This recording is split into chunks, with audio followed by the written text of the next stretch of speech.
Mesdames et messieurs, merci de partager avec nous les quelques apparitions à travers les rayons bacs de la capitale de ce lundi 10 mars 2025. Bienvenue à toutes et à tous dans cette revue de presse. Après sa tournée dans le Grand Lac Samalou Kondé, 10 jours de mobilisation pour l'unité et la cohésion nationale, titre les tabloïds Forum des As. Encore notre confrère, du 26 février au 6 mars 2025, le président du Sénat, Jean-Michel Samalou Kondé, a sillonné les 4 provinces du Grand Katanga pour sensibiliser la population, en particulier la jeunesse, contre l'agression du Rwanda et du M23 AFC.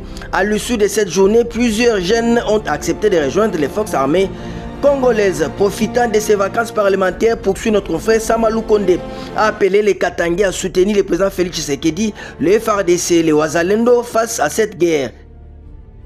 Le même sujet est rapporté cette fois-ci par les codes d'information Info 27 qui titre 10 jours de mobilisation, Samalou Kondé unifie les Katangais face à l'agression rwandaise.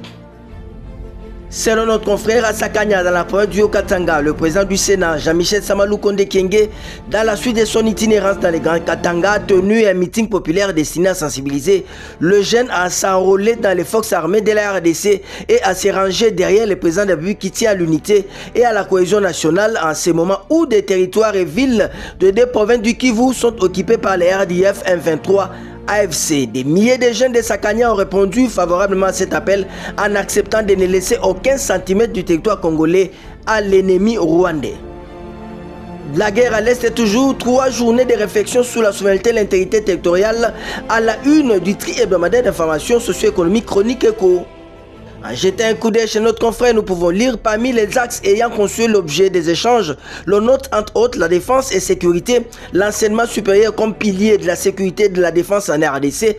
Il a également été abordé les sujets sur la diplomatie et stratégie pour la sauvegarde de la souveraineté et l'intégrité territoriale de la RDC, les rôles des relations internationales dans le soutien à la paix et à la stabilité en République du Congo, la gouvernance et le renforcement de l'autorité de l'État, la bonne gouvernance et le renforcement de l'autorité de l'État, éléments essentiels pour garantir la stabilité, la paix et le développement en République démocratique du Congo, ont aussi fait l'objet des échanges.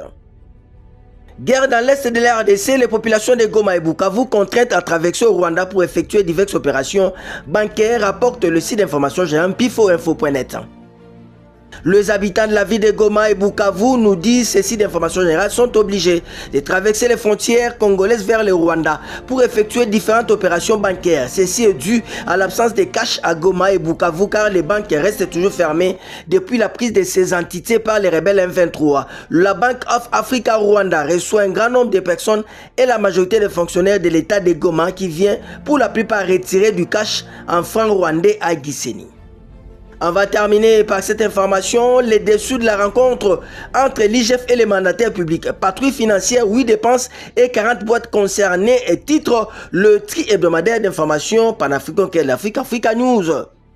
Pour notre confrère, dans les entreprises et établissements publics, les contrôles a priori des dépenses mieux connus dans l'opinion sous les vocables de patrouille financière reprend ce lundi 10 mars 2025 a annoncé l'inspection générale des finances IGF au terme de la séance de travail avec le mandataire public tenue le vendredi 7 mars dernier. À la reprise de la patrouille financière, conformément aux instructions du président Félix Tshisekedi, 8 types de dépenses seront particulièrement soumis à l'encadrement des inspecteurs afin d'optimiser le fonctionnement des entreprises et établissements publics et d'enrayer les détournements. Ces dépenses sont notamment relatives à la chaîne de la dépense publique, aux opérations de mobilisation des recettes publiques, aux avantages des mandataires, aux acquisitions immobilières, aux marchés publics, au paiement des fournisseurs et prestations aux soins médicaux ainsi qu'aux missions à l'étranger. C'en est donc fini pour cette revue de presse. Au revoir et à demain. La patrie ou la mort, Congolais Téléma.